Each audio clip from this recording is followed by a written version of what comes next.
This 5-minute video is to share with you grave concerns on the Liquor Privatization Initiative 1183 of the independent grocery industry in Washington State and why we are asking you to vote no. Hello, I am Jan G. of the Washington Food Industry Association, a statewide association that represents your community-based, independent, and family-owned grocers. Most Main Street grocers support privatization of liquor. The same model as beer and wine is currently sold in our stores. We believe that the state should be dedicated to licensing and effective enforcement of illegal sales and not the promotion and sale of alcohol. Most people think that Initiative 1183 is just about that, liquor privatization. However, peel away that 20-second soundbite and you will find at the heart of this initiative is the right of the Main Street grocer to fairly compete in an open and free marketplace. If this initiative was just about getting the state out of the business of selling liquor, we would be standing together with the large national chains to support it. But it's not.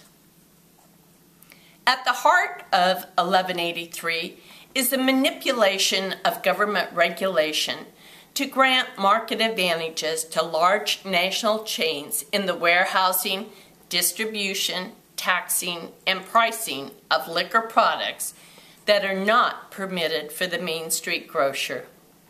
The Yes campaign would say there are no differences between the current marketing of a can of beans and the marketing of a bottle of bourbon under 1183. Let's take a closer look at that 20-second soundbite.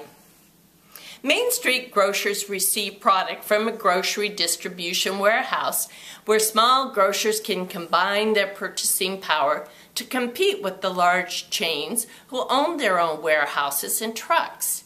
This allows a Main Street grocer to offer similar product value and quality to their customers. 1183 allows the largest grocers with their own warehouses to purchase directly from large international distillers, thereby taking advantage of the very liberal pricing deregulation in 1183. Not so for Main Street grocers.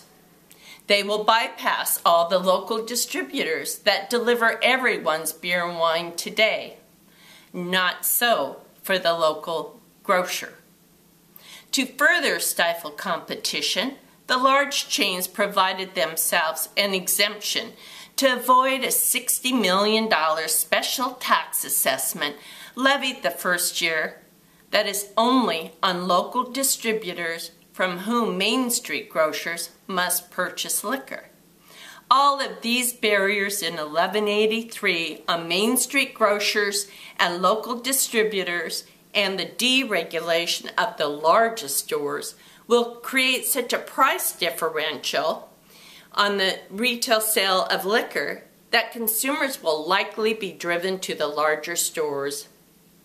Those customers will also conveniently take the opportunity to make their family grocery purchases at the same time, driving consumers away from the independent and family-operated grocery store of our state.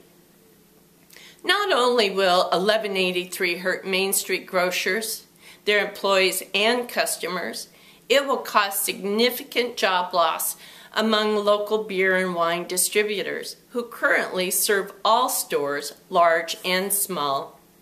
If 1183 passes, Washington will be the only state in the nation to deregulate liquor purchases by the largest grocers for resale in their stores.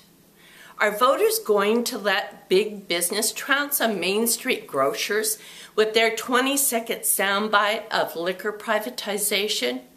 We don't think so. Initiative 1183 is bad for the state, bad for small business, bad for our communities. Please help us preserve local grocers and vote no on Initiative 1183. Thank you.